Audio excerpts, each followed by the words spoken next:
Good evening. My name is Anthony Gatto, and I'm a proud product of public schools. Growing up in Los Angeles, I lived the achievement gap. I remember having to wake up at 4:30 in the morning so that way I could attend elementary and middle schools in very affluent areas. In contrast, I went to a Title I high school, and that's where I saw the difference that money can make in education. When I came to the Bay Area, I started working in the warehouses in Richmond, and that's where I met former students of our district who too lived the achievement gap and experienced what money does in education. That's when my career started. For the last couple years, I've been working as a community organizer in West County, meaning that I've listened to the needs of parents, teachers, and students, and I've advocated on those needs. I've attended almost every board meeting in the past few years, and I've fought for many issues. You may recognize me as one of the main organizers for March for Our Lives as well. Since then, I'm now 21 years old, and I went from a Richmond renter to a Richmond homeowner. I'm about to marry a beautiful fiance who's a teacher at Kennedy High School, who's a product of this school district. And I now run my own nonprofit organization called Citizens Power Network, where I work with high school students here in the district at Kennedy High School, LPS, Richmond High School, and as of this year, De Anza and Middle College, where we work on civic engagement, voter registration, voter education, and anything that has to do with getting them involved in the community. The reason I'm here before you today, the reason why I'm running, is because I want to improve the public school systems that we have so that way kids don't have to go through the same achievement gap that I went through. I want to ensure that we're providing high supports for our students and teachers so that way teachers can get the job done. I want to ensure that our high school students have a career or a college opportunity lined up for them. I want to make sure that we're really training them for the real world and that we're doing our jobs to provide a bright future for them. Thank you. What form will your accountability take? This is a really good question because accountability is something that I've really been pushing. So I would be accountable to students, teachers, parents, and community members in that order. Students, teachers, parents, community members. The way that my accountability, the form would be active listening. Right now, the board puts out fires when they come up. A parent will come up and give public comment, and that's when the district addresses that issue. A student will address an issue, and then that's when that issue will get addressed.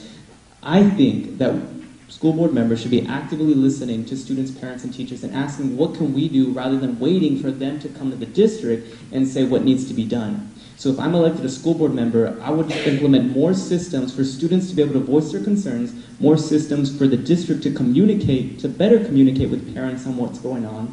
For this forum specifically, I talked to a father who didn't even know this was going on, and he's a parent at this school, in Pinole Middle. So in order for us to have adequate accountability systems, we need to make sure that we have better communication with our students, parents, and teachers.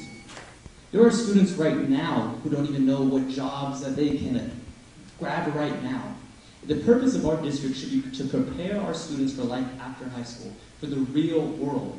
And jobs are evolving. That's been said. That's a fact. That's something we can all agree on. Like, there's pretty much only 3 industries that stay the same, and that's the food industry, that's teaching, and that's the military.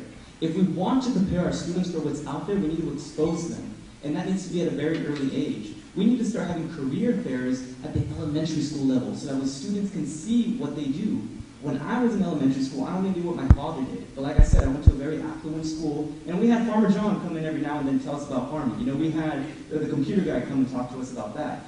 By the middle school and the high school level, we need to start exposing our students to internships. You need job experience in order to get a job right now. And trust me, I know that. So if we want to make that happen, we need to start giving our students internships and fellowship opportunities now. So as I mentioned before, I do work in our district schools. I do work in charter schools here. And what I've seen is that we have parents that have students at both schools. We have students that maybe go to middle school in one of our district schools. Maybe they go here and then for high school. Maybe they'll go to a charter school.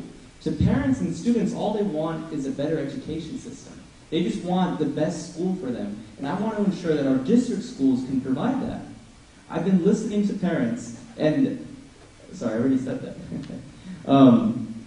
I think that charter schools are causing a financial burden on the district, but we shouldn't just get rid of them because that isn't leading with empathy. If we really want to do a justice to our parents, we need to ensure that our district schools are performing so well that we don't need the charter schools. And then we can start doing our fiduciary duty to the district and ensuring that our teachers are cared for, our students are cared for, our facilities look really nice, and then we could go to the moon. So what we need to do is ensure that our district schools perform so well that we don't need charter schools.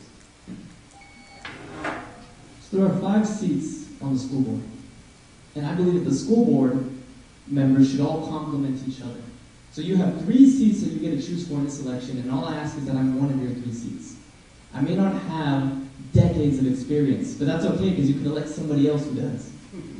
I may not be a former teacher in this district, but that's okay, that could be your number 2 person. The reason why this is a real argument, people. The reason why I should be your number 3 choice is because not only do I have the passion, but I have the drive. And that is to be in our schools, see what the issues are, and listen and act on that listening.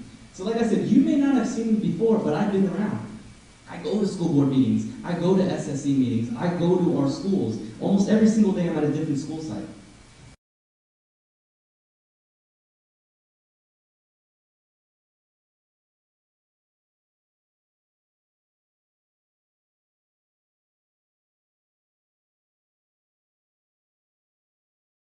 If they see me, they know I have my ideas, and they know that these are going to work for the district. I'm here putting in my time because I want to ensure that our district does the best job that it can at educating our students. Thank you.